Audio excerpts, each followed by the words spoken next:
Fascinating man, Ernest Hemingway. I didn't know a lot about old Hemmers, and then while I was writing this book, I thought a lot about that quote, "The first draft of everything is shit," and I thought to myself, who are you to tell me my first draft is shit, Hemingway? Would you ever do it so fucking good? So I decided to do a bit of research into Uncle Hemmers, and it was a perfect means of putting off writing my book. And now, because I know so much about him, the ghost of Ernest Hemingway.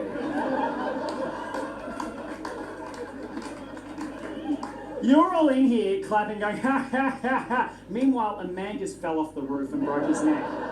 Just cut to a guy going in the alleyway. I was just trying to fix the antenna. Room full of people going, ha, ha, ha, funny noise on the roof. Hemingway, yeah, so now I know so much about Hemingway, I figure that I can tell you about him as a means of putting off reading you my book. So, you know, swings and roondaboons, me old muckers. Swings and roondaboondles. So I'm just making up words now. So, the man on the roof really just fucking G'd me up. We're all friends now. We've been through a trauma. All of your living memories, I now am proud to present to you the life and times of Ernest Miller Hemingway in approximately 3.5 minutes. Go!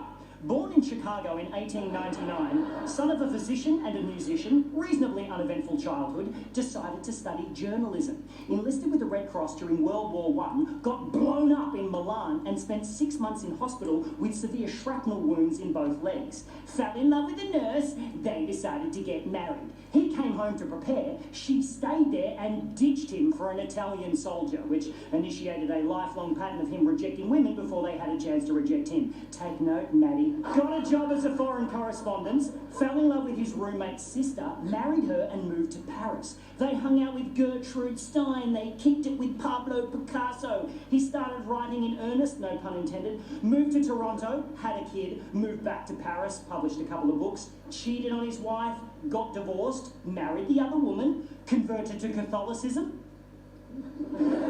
cut his head open after pulling on a cord thinking he was flushing a toilet and instead ripped a skylight from the roof and smashed it onto his face. Moved to Kansas City, had another kid, his dad committed suicide, he shot a lot of bears for some reason.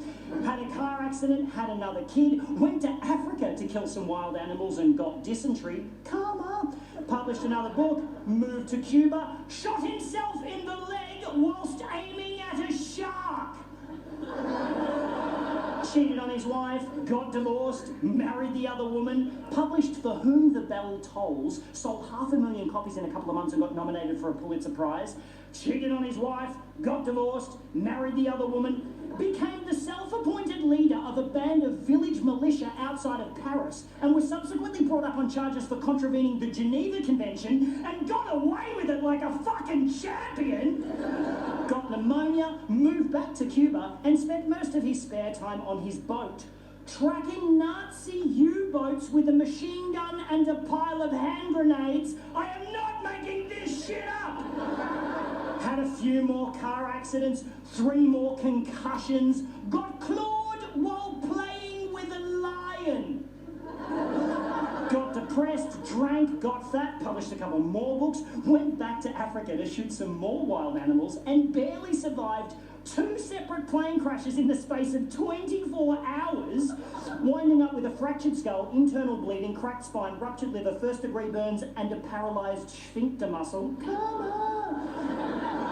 Won a Nobel Prize, had a file opened on him by J. Edgar Hoover, left a bunch of shit in a safe in Cuba and moved to Idaho, paranoid that the feds were following him, which they were because he spent most of the 1940s working for the KGB. Again, not making this shit up. Suffered from hepatitis, nephritis, hypertension, hemochromatosis, anemia, and impotence. Come on.